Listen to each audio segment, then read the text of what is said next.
अस्सलाम वालेकुम। आज हम CCU 3.1 चैप्टर 5 और इसका जो पेज 6 है उस पर डिस्कस करेंगे। Welder approval test.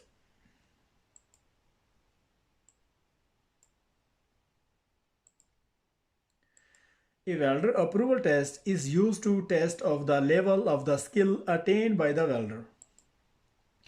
Welder approval test इसलिए किए जाते हैं कि वेल्डर की जो स्किल है, उसकी जो डेक्सटेरिटी है, उसको चेक करने के लिए कि उसकी स्किल का लेवल क्या है।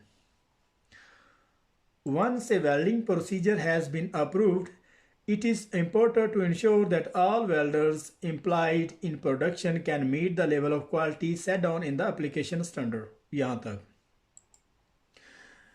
एक दफ़ा जब वेल्डिंग प्रोसीजर अप्रूव्ड हो जाता है, थर्ड पार्टी या वेल्डिंग इंस्पेक्टर के साइन हो जाते हैं, तो उसके बाद it is important to ensure, ये चीज़ बहुत ज़्यादा जो इम्पोर्टेंट है इंश्योर करने के लिए कि that all welders employed in production, जितने भी वेल्डर जो प्रोडक्शन के लिए काम करने के लिए हायर किए हुए हैं, can meet the level of quality set down in the application standard, क्या वो जो एप्लीकेशन स्टैंडर्ड में जो क्वालिटी का स्टैंडर्ड जो रिक्वायर है उसके मुताबिक क्या वो काम कर सकते हैं। Welder approval are carried out where the welders are directed to an approved WPS by the welding inspector who also act as a witness। यहाँ तक welder approval are carried out, जब वेल्डर अप्रूवल टेस्ट किए जाते हैं, where the welders are directed to an approved WPS by the welding inspector, और वहाँ पे जो वेल्डर हैं और उनकी जो क्वालिफिकेशन है वो डायरेक्ट जो है वो WPS के मुताबिक उनकी जो है रिफर किए जाते हैं, और उनकी जो निगरानी है वो welding inspector who also as act as a witness, और वेल्डिंग इंस्पेक्टर जो है उनकी निगरानी करता है कि उसके जो टेस्ट हैं सेम एज ए WPS के मुताबिक हो रहे हैं। Upon completion of the test plate, और जब एक दफ़ा upon completion of the test plate or pipe, it is generally tested for the internal external quality using visual examination. जब एक दफ़ा टेस्ट प्लेट जो है या पाइप है वो कंप्लीट हो जाता है, इसके बाद it is generally tested for the external internal quality using visual examination. तो उसके बाद उसकी जो है उसकी विजुअल तौर पर और एक्सटर्नल और इंटरनल उसकी जो है वो एग्जामिनेशन की जाती है, और उसके बाद then entity generally using radiography और अल्ट्रासोनिक टेस्टिंग, और उसके बाद उसकी एंटिटी की जाती है, उसमें एक्सरे भी हो सकता है, उसमें यूटी भी जो भी स्टैंडर्ड रिक्वायर करेगा, और then followed by the some basic qualitative mechanical destructive testing, और उसके बाद उसकी जो है सम ऑफ क्वालिटेटिव जो है क्वालिटेटिव टेस्ट किए जाएंगे, क्वालिटेटिव मैकेनिकल डिस्ट्रक्टिव टेस्ट किए जाएंगे, और in that order with the amount of testing being depending on the level of skill depending from the welder by the application standard, or then followed by the some basic qualitative mechanical testing, और उसके बाद जो सम उसके qualitative mechanical destructive test किए जाएंगे, और इसके बाद विजुअल इंस्पेक्शन, और उसके बाद एंटिटी,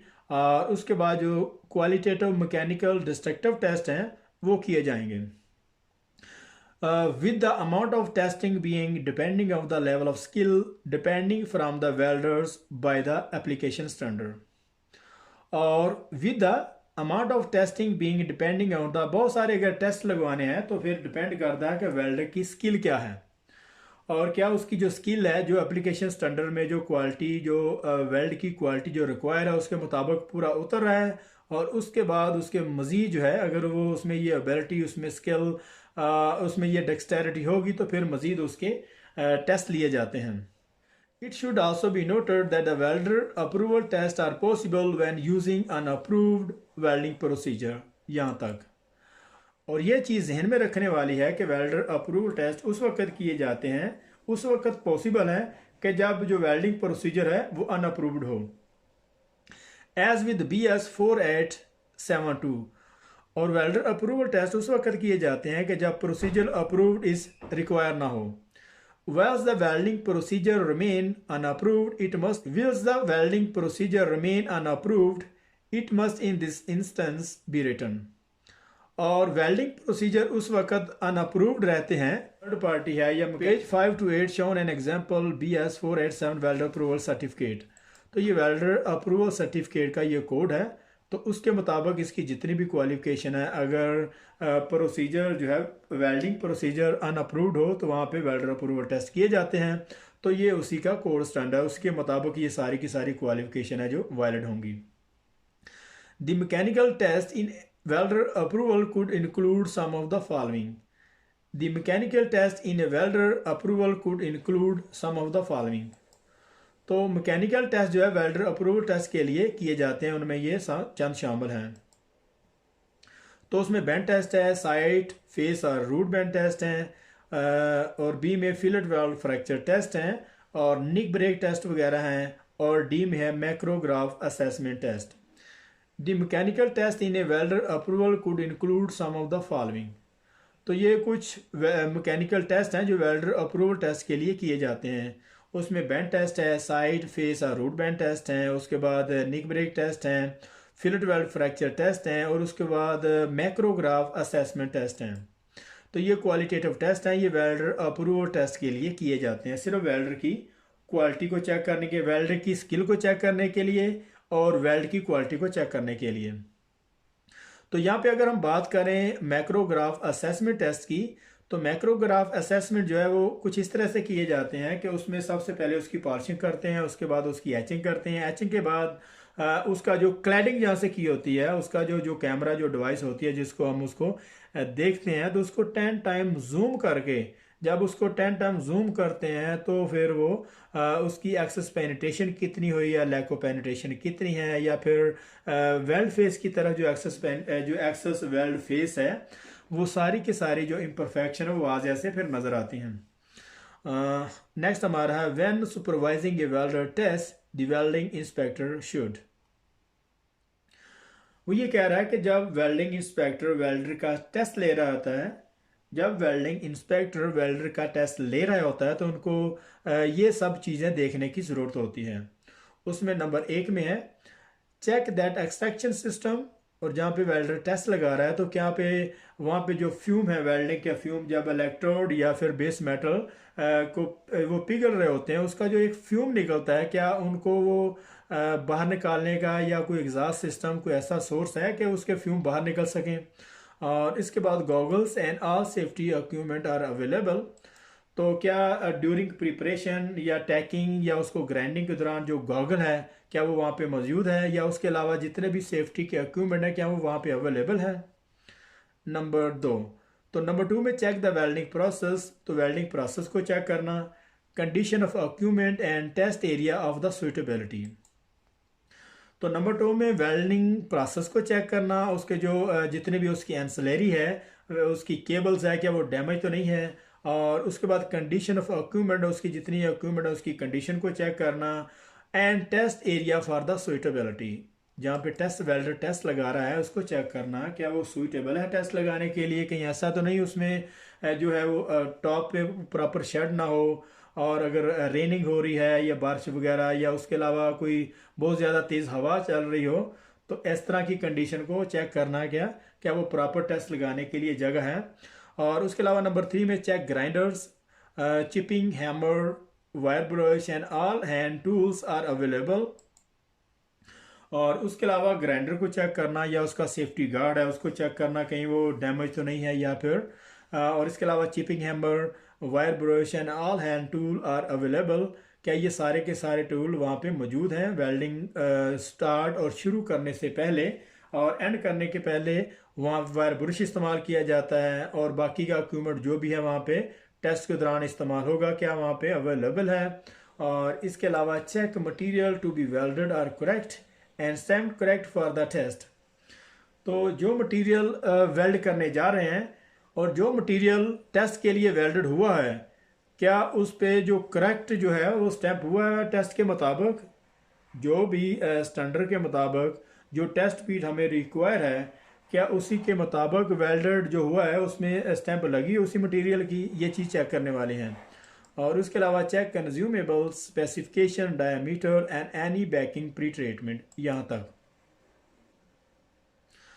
और कंज्यूमेबल को चेक करना, फिलर वायर है, इलेक्ट्रोड है, और उसकी जो स्पेसिफिकेशन है कि जो मटेरियल हमें जो बेस मेटल हमारे पास, क्या हमारे पास कंज्यूमेबल भी वही उसी के मुताबिक ही है। इसके अलावा उसका डायमीटर को चेक करना, और and any backing pre treatment. और उसके अलावा अगर हमारे पास इलेक्ट्रोड हैं तो क्या उनकी बैकिंग हुई है, उनकी जो प्री हीट ट्रीटमेंट हुई है। और उसके अलावा जब वेल्डर उसको टेस्ट लगा रहा होता है, क्या ओवन में उसका जो प्री हीटिंग टेम्परेचर है क्या वो मेंटेन है अराउंड 70 सेंटीग्रेड के लगभग। और जो इलेक्ट्रोड है उसको ओवन में हीटिंग होना चाहिए, क्या उसकी जो हीट ट्रीटमेंट है वो क्या प्रॉपर है। और इसके अलावा जो अगर हम इलेक्ट्रोड इस्तेमाल कर रहे हैं तो क्या उसकी बैकिंग हुई हुई है। तो बैकिंग होने के बाद क्या जब वेल्डर को इशू किए जाते हैं टेस्ट लगाने के लिए, तो क्या उस वक़्त उसकी जो प्री हीट ट्रीटमेंट क्या वो मेंटेन है अराउंड 70 ग्रेड के लगभग होनी चाहिए, उसको चेक करना। और इसके अलावा check the welder name, welder का नेम चेक करना और उसकी आइडेंटिफिकेशन क्या वो करेक्ट है कि कहीं ऐसा तो नहीं है कि जो वेल्डर टेस्ट लगा रहा है लेकिन उसकी जो आइडेंटिफिकेशन है, उसकी जो आईडी है, डॉक्यूमेंटेशन कोई डिफरेंट हो। और इसके अलावा ensure any specified pre heat has been applied. और इस चीज़ को श्योर करना कि जो भी मटेरियल की जो प्री हीटिंग है उसको अप्लाइड किया हुआ है। अगर हम अलाई मेटल की बात करें तो उसका जो pre heating temperature above two 1 centigrade होगा, क्या उसको प्रॉपर तरीके से प्री हीट किया हुआ है। और एंड इज़ मेजर करेक्टली, तो क्या उसको प्रॉपर तरीके से मेजर किया हुआ है। अगर टेम्पल स्टिक है तो क्या टेम्पल स्टिक के मुताबिक वो उसका जो प्री हीटिंग टेम्परेचर पूरा है। और अगर इसके अलावा कोई और डिवाइस है तो ये चीज़ को चेक करना। और check that the joint has been correctly prepared and tacked और जिग्स। और ये चेक करना कि जो जॉइंट है उसको प्रॉपर तरीके से प्रिपेयर किया हुआ है, और उसकी जो बेवल है या उसका जो इंक्लूडेड एंगल है और उसका जो एच और रूट वगैरह, ये सारी की सारी प्रिपरेशन के दौरान उसको चेक करना। और ये चेक करना कि उसको प्रॉपर तरीके से टैग हुआ है। बाज़ औक़ात उसको उसमें क्लीड लगा देते हैं, बाज़ औक़ात उसमें जो है डायरेक्ट रूट लगाते हैं और उसमें ब्रिजिंग वगैरह लगाते हैं। तो ये टैकिंग का जो मेथड है क्या वो चेक करना है कि WPS के मुताबिक है। और उसकी जो जिगिंग है, अगर वहाँ पे अगर ज़रूरत है जिगिंग उसको कंट्रोल करने के लिए, जैसे वॉइस में बांध दिया जाता है इसी तरीके से एक जिगिंग का प्रोसेस है, उसमें जो टेस्ट पीस को भी होल्ड किया जाता है, तो उसको चेक करना। तो नंबर 9 में है check that the joint and seam is in the correct position for the test. और ये चेक करना कि जो जॉइंट हम लगाने जा रहे हैं टेस्ट के दौरान, तो उसकी जो सीम है, बास पाइप होते हैं सीमलेस पाइप और बास होते हैं सीम पाइप। सीम पाइप में जो है वो लाइन लगी होती है, जब उसको कास्टिंग के दौरान जब उसको डाउन किया जाता है तो उसमें एक सीम पाइप की एक लाइन रह जाती है। और जो पाइप सीम है या सीमलेस है, और ये चेक करना है कि दोनों पाइप के जो हम लगा रहे हैं उनकी सीम जो है वो डायरेक्ट टेस्ट जो स्पेसिफिकेशन जो दी हुई है उसी के मुताबिक है। और नंबर 10 में हमारा है 10 में explain the nature of the test and check that the welder understanding the WPS। और इसके अलावा जो टेस्ट की नेचर को चेक करना, उसमें उसकी जो पोजीशन है और इसके बाद जो वेल्डर की पोजीशन है और जहाँ से उसको स्टार्ट करना, उसको स्टॉप पे कहाँ पे उसको जो है वो स्टॉप करना है। और इसके अलावा जो उसका जितने भी जो उसकी नेचर है टेस्ट लगाने की, ग्राइंडर लगाना है नहीं लगाना, कहाँ कहाँ तक वेल्डर इंस्पेक्टर ने अलाउ किया है, तो ये सारी की सारी चीज़ें जहन में रखनी हैं। And check that the welder understand the WPS। और ये चेक करना कि वेल्डर को WPS का अंडरस्टैंडिंग है, कि उसको पता है कि इसको टेस्ट को हमने WPS के मुताबिक लगाना है।